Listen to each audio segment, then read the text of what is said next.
So ayan, magandang araw sa inyo lahat mga ka-Tekno and welcome back sa ating channel. So for today's video, meron lang akong isi-share sa inyo about sa ginawa ko ngayon ng isang TCL 55 ata. Ito yung kanyang model. Ayan. Model niya is 55C635.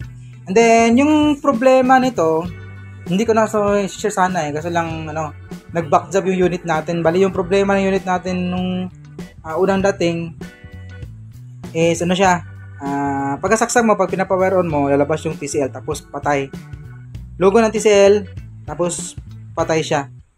Parang hindi magtutuloy yung kanyang backlight. So, ang problema, ang sira na nakita natin is itong diode niya na supply para sa kanyang backlight. And then, napalitan na po natin yan. So, mga ilang araw lang gamit ng mayari. Ito yung pinalit kasi natin Ito siya. Ito yung diode na pinalit natin. Nakahoy natin to sa ibang board kasi wala tayong stock ng diode na para dito. Kasi yung diode nito, number ng diode na para sa ganitong kalaki na unit is is B5200. So, ibig sabihin niya, 5 amperes, 200 volts maximum, carrying voltage capacity. So, nagpalit tayo same number kasi hindi pwede yung SR5150 natin. Ito yung nakahoy natin na 5200 na same number. So, nakuha na ito na mayari. Ang problema is bumalik siya mga 3 araw ata and same problem pa rin yung nangyari. So, ang ginawa ko, ito na siya. Ayan, short pa rin yung diode. Ito yung first na sira niya, tapos pangalawa, ipinalit natin, sira rin. So, ngayon, ang ginawa natin is nagpalit po tayo. Kuryente pala, wala niya. Kandar pa rin yung unit natin. Ayan, nakandar pala siya. So, yung diode na yan, in order natin is R5200 yan. So, yung ginawa natin, hindi po natin siya nilagyan ng isang diode lang. Bali, yung ginawa natin is nagparallel po tayo ng dalawang diode na same number. So, anong purpose natin nun kung bakit nagparallel tayo? Kasi nga, nasira yung 5 amperes na pinalit natin. So, ang ginawa ko is naligyan natin yung kanyang amperahe. So, paano mapalaki natin yung kanyang amperahe? Ginawa natin is nagparallel tayo ng dalawang diode. So, ibig sabihin, kapag naparallel tayo ng diode, same voltage pa rin, pero steady, same voltage siya, pero lalaki yung kanyang amperahe. So, 5 amperes.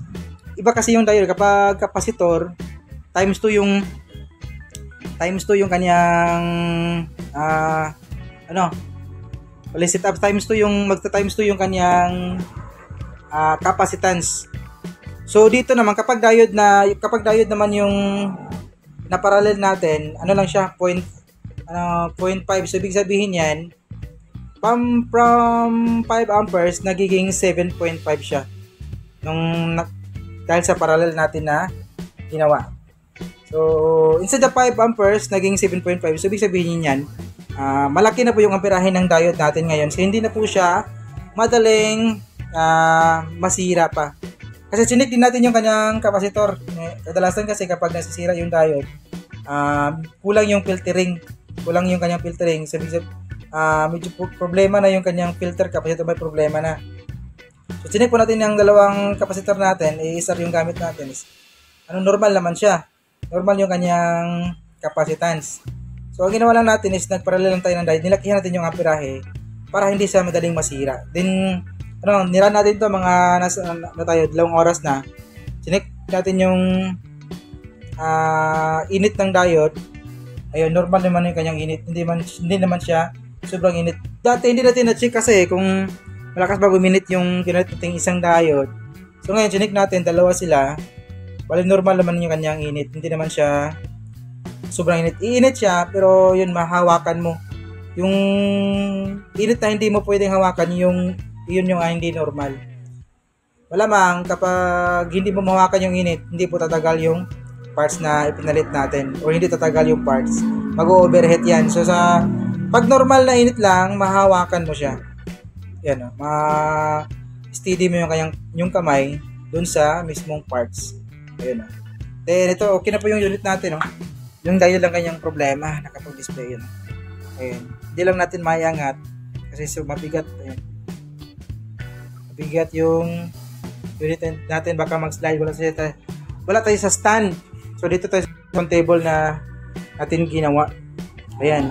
So ito lang yung gusto kong ibahagi sa araw na to, and meron kasing meron tayong kaibigan na nag-comment. Problema niya sa kanya, same daw yung diode niya. So nag-order siya ng diode. Ang problema lang, nag-DIY kasi siya eh. Okay na sana yung unit, kaso lang nung paghiga niya, merong screw na nakalapat sa kanyang sa screen. So nagkaroon ng crack yung kanyang screen. So ayun, advice po natin na kung gusto niyo mag-DIY, nasa sa inyo na yan. Take your own risk. Labas na po kami mga technician dyan.